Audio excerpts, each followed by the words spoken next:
Assalamualaikum. Bagaimana kabarnya hari ini anak-anak? Waalaikumsalam warahmatullahi wabarakatuh. Baik, Bu. Tetap semangat mengikuti pembelajaran hari ini kan?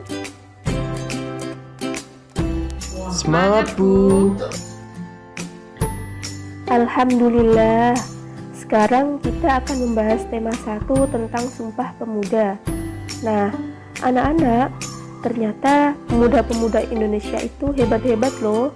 Terbukti para pemuda Indonesia mampu memelopori bersatunya bangsa.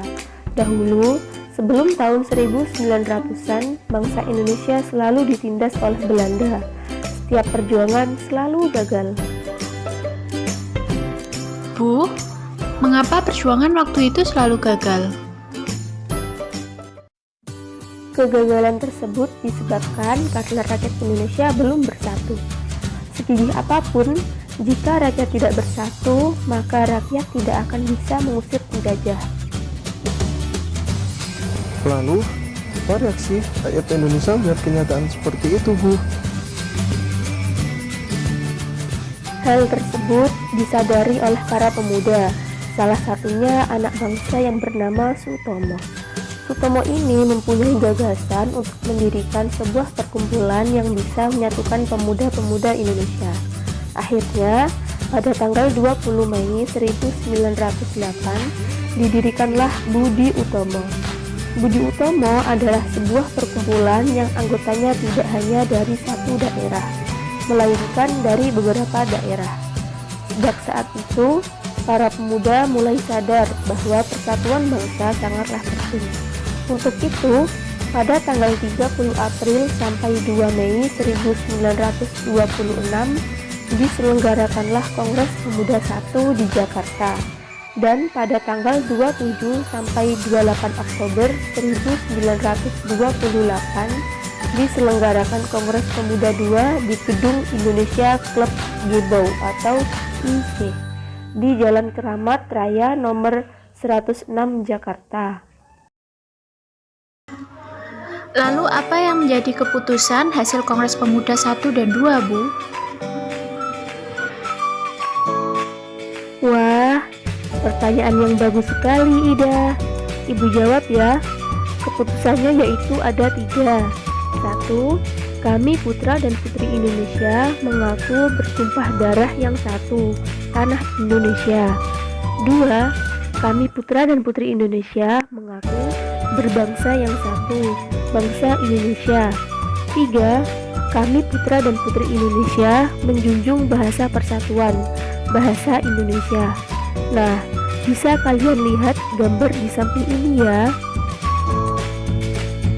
Wah, hebat ya para pemuda Indonesia. Ya, benar sekali.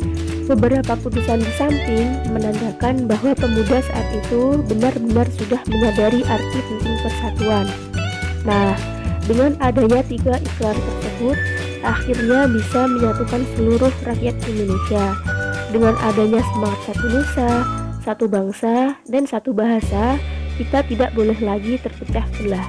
Apalagi hanya karena beda bahasa, pakaian adat, upacara adat, kesenian, rumah adat, makanan, dan senjata tradisional. Kita harus bersatu. Kekayaan bangsa Indonesia yang berupa keanekaragaman adat istiadat tersebut harus dijaga. Persatuan bangsa seperti ini jelas akan menciutkan nyali penjajah. Lambat laun, penjajah tidak akan berani lagi menjajah bangsa Indonesia. Bu, apakah seluruh pemuda Indonesia mengikuti perkumpulan Sumpah Pemuda? Hayo, anak-anak ada yang bisa menjawab pertanyaan dari Atep tidak? Saya bisa, Bu. Ya tentu semua pemuda Indonesia lah, Tep. Kan kita satu negara Indonesia. Ibu benarkan sedikit ya, Ida. Memang seluruh pemuda Indonesia, akan tetapi tidak semuanya yang mengikuti perkumpulan. Hanya perwakilan saja seperti dari Jong Java, Jong Sumatera Nembon, Jong Minahasa, Jong Pasundan, Jong Celebes, Jong Ambon, dan Jong Batak. Lalu apa yang bisa kita contoh untuk perilaku sehari-hari dari peristiwa Sumpah Pemuda, Bu? Nah, terdapat 7 nilai yang bisa kita amalkan dalam sehari-hari, yaitu yang pertama, nilai persatuan, seperti tidak suka bertengkar, tidak membeda-bedakan teman, bekerja sama dan saling tolong-menolong. Yang kedua, nilai kerukunan, seperti menjenguk orang sakit, saling membantu dalam kebaikan, saling menjaga, misalnya ikut menjaga dan mengawasi rumah tangga yang baru saja ditinggal.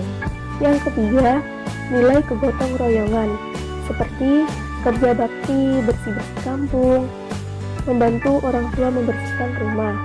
Yang keempat, nilai patriotisme, seperti melaksanakan upacara bendera, baris berbaris, dan melerai teman yang berkelahi. Yang kelima, nilai musyawarah, seperti pemilihan ketua kelas, pemilihan ketua RT.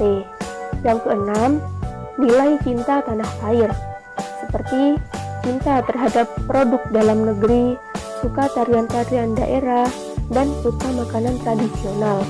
Yang ketujuh, nilai kekeluargaan, seperti belajar kelompok, saling menyayangi antar anggota keluarga, dan cepat-cepat damai ketika ada pertikaian. Saatnya istirahat.